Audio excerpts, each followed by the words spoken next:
Hello and welcome to Gibberish Gyan.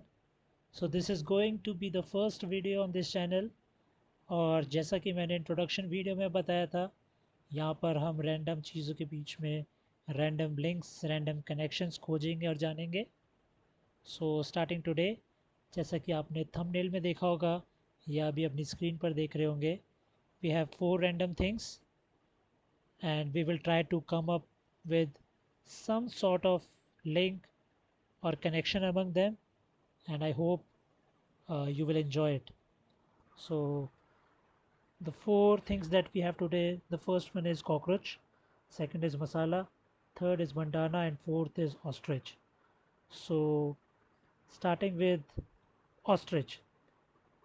So the first thing that I wanted to share with you, that is a very random and interesting fact, that जो ostrich की आँखें होती हैं वो उसके brain से बड़ी होती है।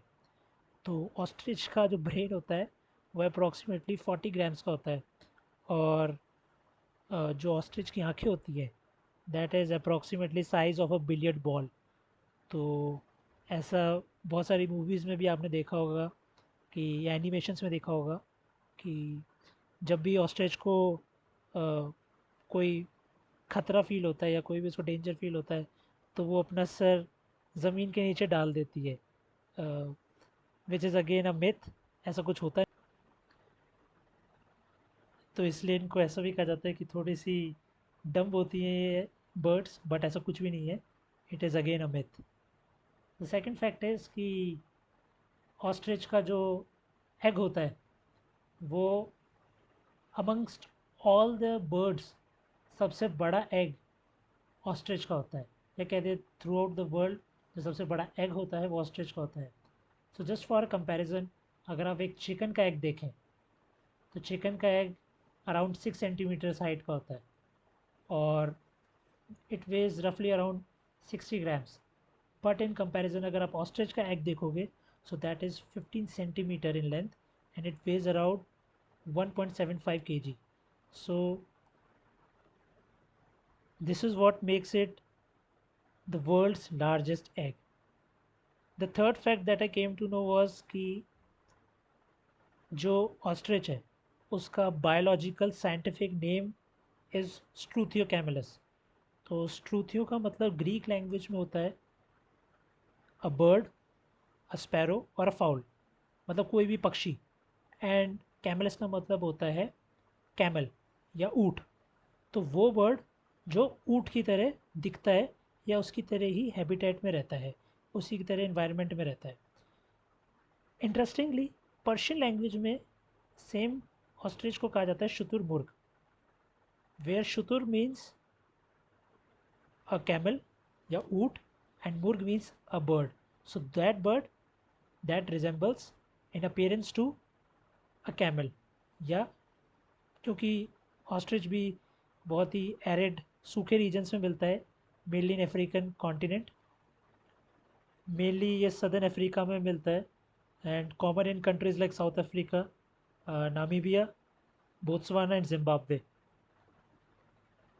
मतलब ऑस्ट्रिच प्राइमरली आपको ओपन एरिड या सेमी एरिड सवानाज और डेजर्ट्स मिलेगा अफ्रीका के। और जब हम डेजर्ट्स की बात करते हैं तो ये तो प्रेजेंट डे की बात हो गई, but one random interesting fact that I came to know, कि कुछ साल पहले अराउंड 25,000 ईयर्स अगो हमें राजस्थान, मध्य प्रदेश और गुजरात रीजन्स ऑफ इंडिया, हमें कुछ ऐसे एग्स मिले हैं ऑस्ट्रिच के। मतलब आर्कियोलॉजिकल एक्सकवेशन जब हो रहे थे तब हमें कुछ ऐसे एग्स मिले हैं ऑस्ट्रिच के जिस पे कुछ ना कुछ ज्योमेट्रिकल मार्किंग्स मिली हैं। तो आप यहाँ पे देख पा रहे होंगे कि यहाँ पे क्रिस क्रॉस लाइंस दिख रही हैं। तो these crisscross lines are actually like these were from palaeolithic और ओल्ड स्टोन एज, जहाँ पे मेनली पैलियोलिथिक पीरियड वो टाइम था जहाँ पे मेजर टेक्नोलॉजिकल एडवांसेस हुए थे या मल्टीपल टेक्नोलॉजिकल एडवांसेस हुए थे। जैसे ह्यूमंस ने बहुत सारे टूल्स बना लिए थे, सो हिस आर्कियोलॉजिस्ट का मानना है कि मेनली ये जो आपको मार्किंग्स दिख रही है, सो मेनली ये उस टाइम के एविडेंस है कि उस टाइम पे जो होमिनॉइड स्पीशीज़ थे, जो भी ह्यूमंस थे, वो मेनली ट्राई कर रहे थे to come up with some artistic you know pieces. So यहाँ पे ये mainly one of the evidences है कि उस टाइम जो ह्यूमंस थे वो आर्टिस्टिक वे में सोचना शुरू कर रहे थे। So this one particular piece, this is from uh, Rajasthan, if I am not wrong, ये राजस्थान एरिया से मिला था, अजमेर डिस्ट्रिक्ट के पास से। सो अगर अब मैं moving on to cockroach, so cockroach जो है एक्चुअली एक करप्टेड वर्ड है, इंग्लिश वर्ड है, क्योंकि मेनली जो वर्ड था कॉकरोच के लिए that was from Spanish language and that was cucaracha. तो क्योंकि अ, जो स्पेनिश लोग थे वो कुकाराका बोलते थे, तो जब भी ट्रेड होती थी या जो भी कल्चरल इन्फ्लुएंस रहा होगा उस टाइम पे, तो वहाँ पे ऐसा था कि अ, जो भी इंग्लिश स्पीकिंग लोग थे वो वो एक्चुअली स्पेनिश टर्म नहीं बोल पाते थे कुकाराका। तो उन्होंने क्या किया, उन्होंने इसको ऐसे दो वर्ड से रिप्लेस कर दिया। एक्चुअली उन्होंने इस वर्ड को तोड़ के कूका का इन्होंने कर दिया cock, that is from the bird cock. And racha जो था उसको उन्होंने रिप्लेस कर दिया from the word roach, common roach. This is the name, इस फिश को कॉमन रोच कहते हैं। तो क्योंकि वो कुका राखा नहीं बोल पाते थे तो उन्होंने दो चीज़ ऐसी ली जो वो बोल पाते थे, तो उन्होंने लिखा दिया इसको कॉक एंड रोच। तो अगर आप इसका सर्च करेंगे तो actually it's a corrupted form of cucaracha. So the interesting link जो मुझे इन दोनों में मिला, कॉकरोच और ऑस्ट्रिच में, दैट वाज कर्सोरियल मोशन। सो जो कर्सोरियल वर्ड है या कर्सोरियल लोकोमोशन स्पेसिफिकली, सो जो कर्सोरियल वर्ड है दैट इज़ फ्रॉम कर्सरिस, जो कि ग्रीक लैंग्वेज का एक वर्ड है। सो कर्सरिस का मतलब होता है भागने से रिलेटेड। तो आपने देखा होगा कि जो हमारे स्क्रीन पे, जैसे कि अभी मैं, ये मेरा कर्सर है, तो मैं जो कर्सर चला रहा हूँ, तो इसको कर्सर को कर्सर क्यों बोलते हैं? क्योंकि ग्रीक लैंग्वेज में कर्सर का मतलब होता है भागने से रिलेटेड। तो आपकी स्क्रीन पे ये भाग सकता है, ये मेरी स्क्रीन पे भाग रहा है, क्योंकि मैं इसको भगा सकता हूँ अपनी स्क्रीन पे इधर से उधर, लोकोमोशन कर सकता हूँ इसका। तो इसलिए इसको कहते हैं कर्सोर, कर्सर। तो उसी तरीके से अगर आपने देखा होगा कि कभी आप रात को एकदम से अगर किचन में जाते हैं तो वहाँ पे कॉकरोच होते हैं, तो जैसे ही आप लाइट जलाते हैं तो एकदम से कॉकरोच भागना शुरू करते हैं। वो उड़ते नहीं हैं, अनलाइक अदर इंसेक्ट्स, वो उड़ना प्रेफर नहीं करते, वो भागना प्रेफर करते हैं। सो एक्चुअली कर्सोरियल लोकोमोशन एक खास तरीके की मस्कोस्केलेटल एडेप्टेशन है among certain animals, mainly vertebrates. तो वहाँ पे क्या होता है कि सिंस हम बात कर रहे हैं मस्कोस्केलेटल अडेप्टेशन की, तो मसल्स और स्केलेटन जैसे कि बोन्स, लिगामेंट्स, टेंडन्स, तो ये इस तरीके से अडेप्टेड होते हैं which gives an organism an advantage in running. तो आपने देखा होगा कि all the ostriches can not, they can not fly, they are flightless birds, but वो इतना तेज़ भाग सकते हैं कि they can match somewhat speed of a cheetah. And इस चीज़ ने इनको इवोल्यूशन में बहुत एडवांटेज दिया है, क्योंकि जब भी आपके पीछे कोई भी आपके पीछे जब शिकार करने के लिए दौड़ रहा है, तो आप सपोज़ आपके पीछे कोई चीता पड़ा हुआ है, तो आपको उसी की स्पीड से एटलीस्ट भागना पड़ेगा।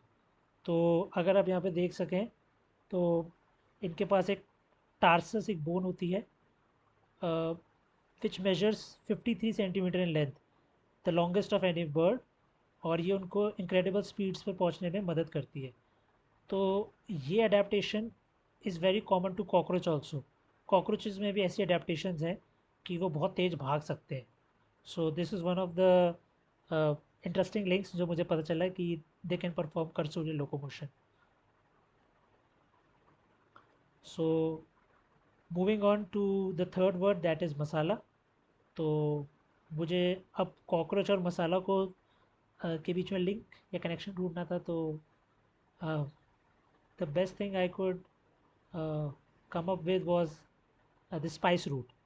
तो स्पाइस रूट एक्चुअली 16-17 सेंचुरी या मिडिवल टाइम्स में एक ऐसा टाइम पीरियड था जब थ्रू आउट द वर्ल्ड, जैसे कि हम जैसे कि आप यहाँ पे देख पा रहे होंगे कि जो ऊपर का जो रूट है that is the famous silk route. तो इस रूट के through silk through out the world पहुँच पाया। Similarly these blue lines you can see over hair, ये एक्चुअली स्पाइस रूट है। तो स्पाइस रूट क्या था? स्पाइस रूट अगर आप यहाँ पे आप देख पाओ तो ईस्टर्न ईस्टर्न जो पार्ट ऑफ द वर्ल्ड है, जैसे कि India, China, Malaysia, Indonesia, Sri Lanka, इनको to Arab and further to Europe ये जोड़ने का एक रूट था।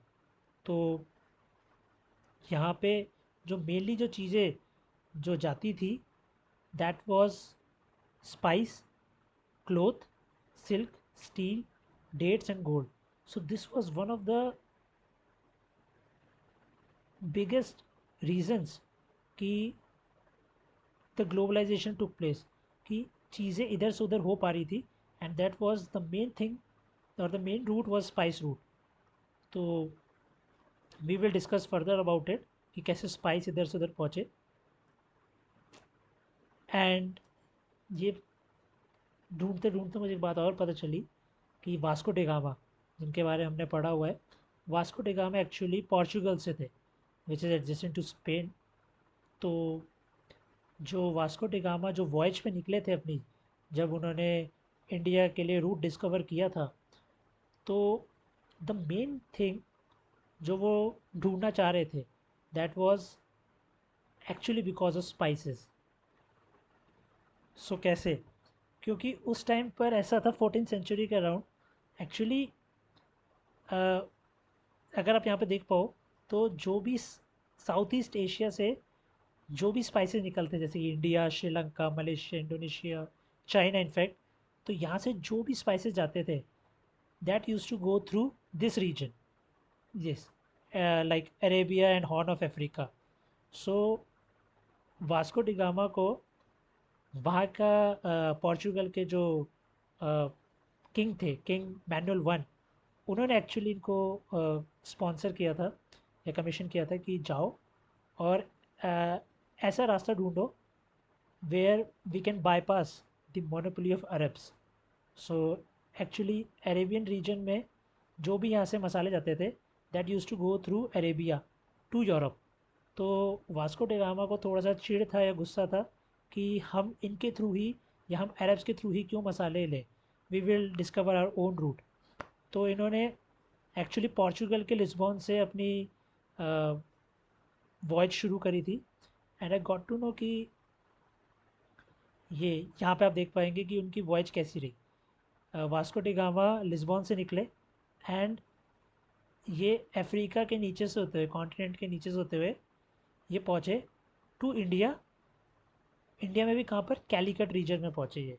सो somehow he landed up in India और उनको अरब के जो मेडिटेरेनियन सी जो ये वाला रीजन था यहाँ से नहीं जाना पड़ा। सो ही डिस्कवर्ड अ रूट कि जहाँ से यूरोप और इंडिया डायरेक्ट कनेक्ट हो रहे थे without any like without any middleman or a mediator in between them.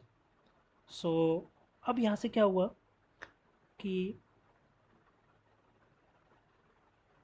One of the main countries जो पार्ट थी स्पाइस रूट के that was Indonesia, Malaysia and Brunei. तो हुआ क्या यहाँ पे अगर आप कभी देखोगे तो यहाँ पे मोलुकास आइलैंड्स भी हैं इंडोनेशिया के जस्ट ईस्ट में। एक्चुअली दीज मोलुकास आइलैंड को ही हम कहते हैं spice islands of the world. तो स्पाइस आइलैंड्स इसको इसलिए कहते हैं क्योंकि they played a very major role, क्योंकि एज अ नटमैग जिसको हम जायफल कहते हैं हिंदी में, और क्लोव्स जिसको हम लौंग कहते हैं, तो वो यहाँ से थ्रू आउट द वर्ल्ड जाती थी। So these were very great और big producers of spice and spices like clove and nutmeg. तो इस पूरे रीजन को हम क्या कहते हैं, इस पूरे रीजन को हम कहते हैं बोर्नियो। अब अगर बोर्नियो की बात करो तो बोर्नियो में आता है इंडोनेशिया, मलेशिया एंड ब्रुनई। और यहाँ पे एक बहुत इंटरेस्टिंग फैक्ट मुझे पता चला कि ब्रुनई जो कंट्री है, अ, इसका एक्चुअली अगर एटिमोलॉजी में जाएं तो ब्रुनई का नाम आता है फ्रॉम वरुण, विच इज़, अगर आप संस्कृत में देखें तो Varun is God of water और गॉड ऑफ सी। तो सिंस ब्रुनई काफ़ी हद तक सराउंडेड था बाय वाटर, तो ऐसा कह सकते हैं कि इंडिया का कल्चरल इन्फ्लुएंस था उस रीजन में। क्योंकि अगर किसी देश का नाम ही किसी गॉड के नाम पर है तो हम कह सकते हैं, may be again it's not confirm, but ऐसा माना जाता है कि शायद वरुण नाम की वजह से ही इस देश का नाम ब्रुनई है। तो ओवरऑल कहने का मतलब ये है कि स्पाइस रूट की वजह से इंडिया का कल्चरल इन्फ्लुएंस भी ब्रुनई और फार एशिया, फार ईस्ट एशिया में भी था। सो हम बात कर रहे थे कि कैसे कॉकरोचेस और स्पाइसेस आर कनेक्टेड। सो जो ये बोर्नियो रीजन था which consist of Indonesia, Malaysia और ब्रुनई, तो यहाँ पे एक्चुअली ब्लैक पेपर और क्लव्स और जितने भी स्पाइसेस हैं इनकी बहुत डिमांड रहती थी, स्पेसिफिकली ब्लैक पेपर की भी। तो वहाँ के जो भी ट्रेडर्स होते थे वो क्या करते थे, जैसे यहाँ पे ये पेपर है, जब ये सूख जाती है तो ये इस तरीके की हो जाती है जिसको हम अपने किचन में यूज़ करते हैं, दैट इज़ ब्लैक पेपर।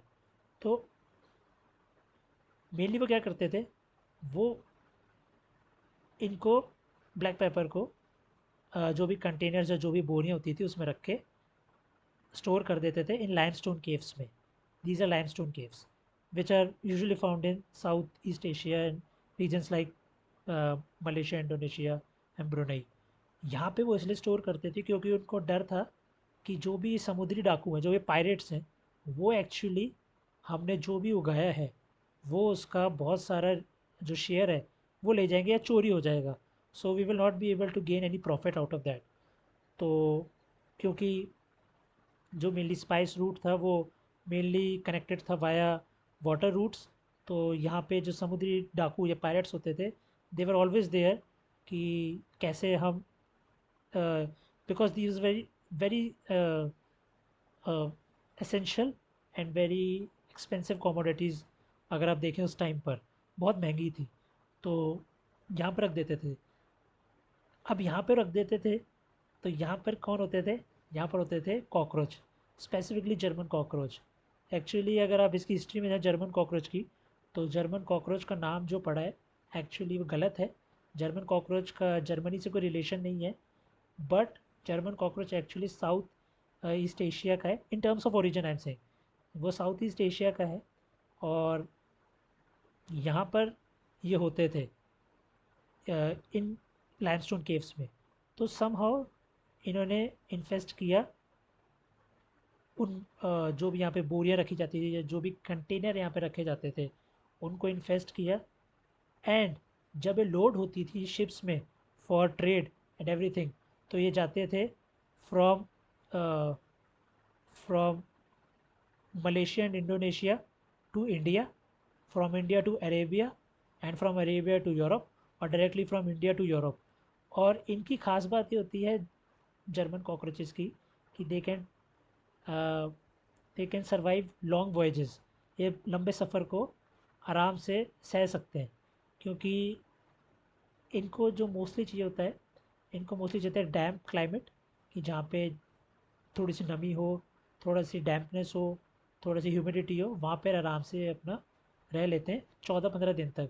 और 14-15 दिन या 1 महीने तक ये सर्वाइव कर जाते हैं।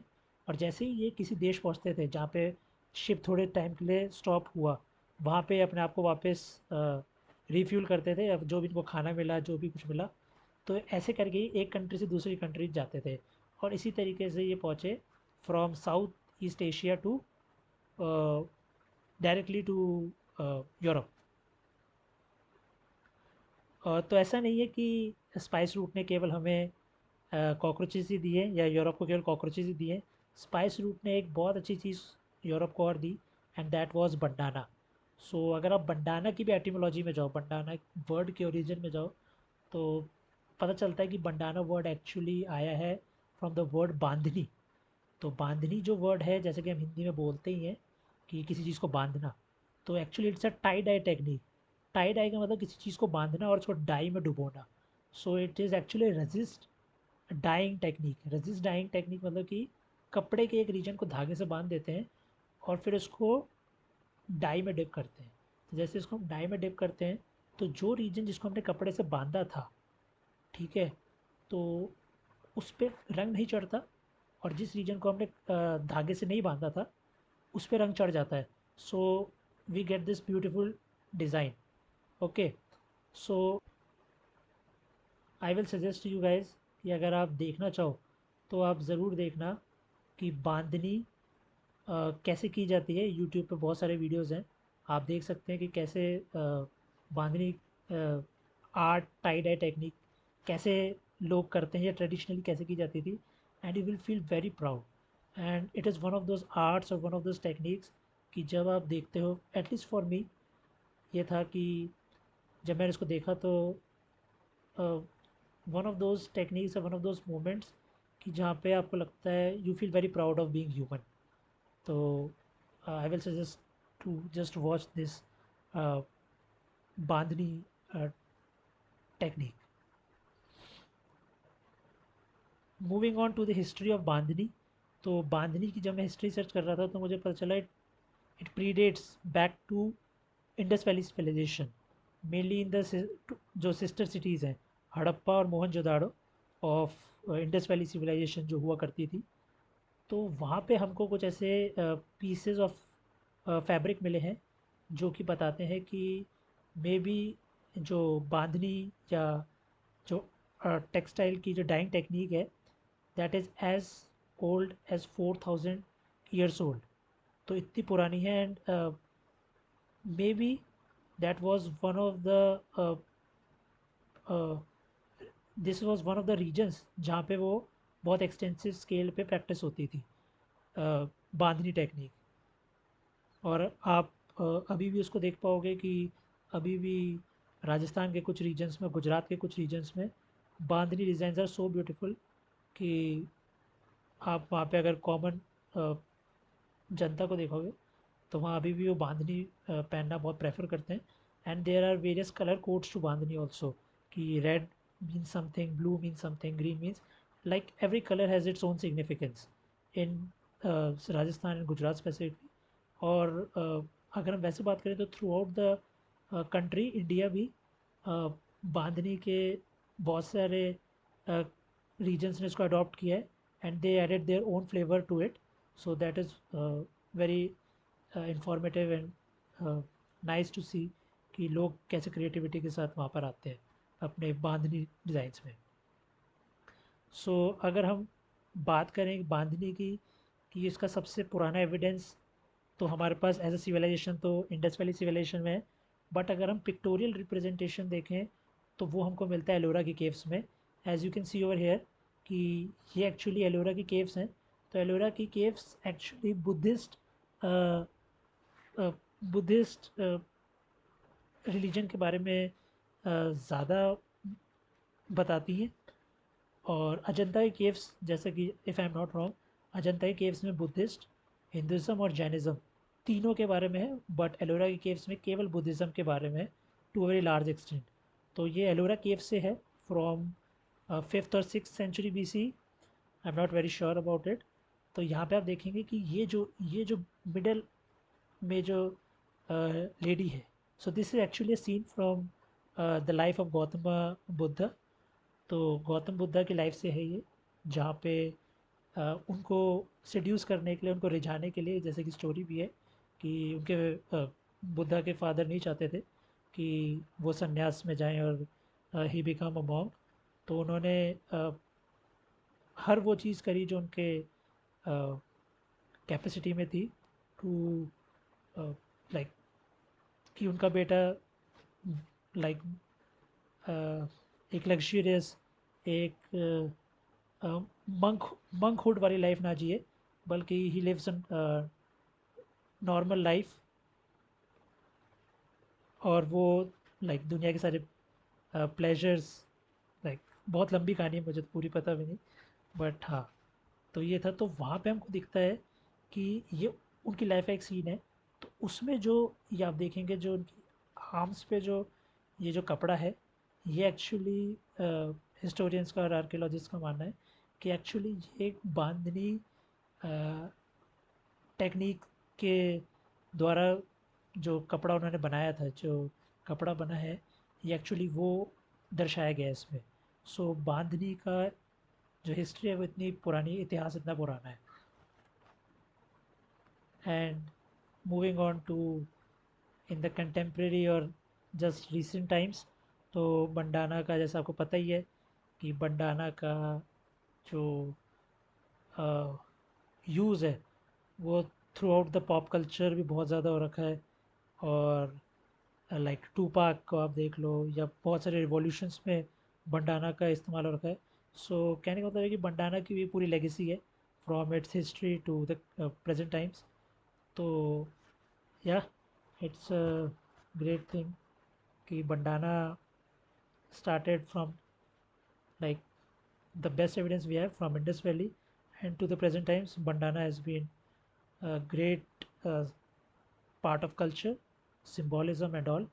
और हाँ एक चीज़, बंडाना जो वर्ड है that came from the Portuguese word बैंडोनस। तो वहाँ से जब पोर्चुगीज़ सेलर्स यहाँ पे, जैसे कि हम देख पा रहे हैं, ये जब पोर्चुगीज़ सेलर जो थे, जब हाँ, जब पोर्चुगीज़ सेलर जब इंडिया से वापस जा रहे थे पोर्चुगल के लिए, तो जैसा कि मैंने यहाँ पे बताया था कि ईस्ट टू वेस्ट स्पाइस के अलावा क्लोथ्स की भी ट्रेडिंग होती थी। सो बंडाना एक्चुअली बड़े बड़े कपड़ों के फॉर्म में जाता था, बांधनी फॉर्म में जाता था, बांधनी टेक्सटाइल जाती थी। बट जब उनको समझ में आया कि यार ये हमारे किसी काम का नहीं है, जब वहाँ पर जो भी कल्चर था, तो वहाँ पे उनको किसी काम का नहीं लगा वो, तो उन्होंने इसके छोटे छोटे कैरचीफ्स कहते हैं, तो उन्होंने हैंड करचीफ्स कह लो, या हेड हेड के लिए जो उन्होंने निकाले कपड़े, तो उन्होंने वो निकाले। So that got adopted as bandana. So actually bandhani को पोर्चुगीज़ लोग बैंडोनस कहते थे, और उन्होंने उसको आगे जब उसका ग्लोबलाइजेशन हुआ, so that came to be known as bandana. So that was all. So I hope कि आपको वीडियो अच्छा लगा होगा, और if you like it just drop a comment and do let me know कि आपके कोई सजेशंस हो। So I will love to hear about suggestions. So that was all. So thank you.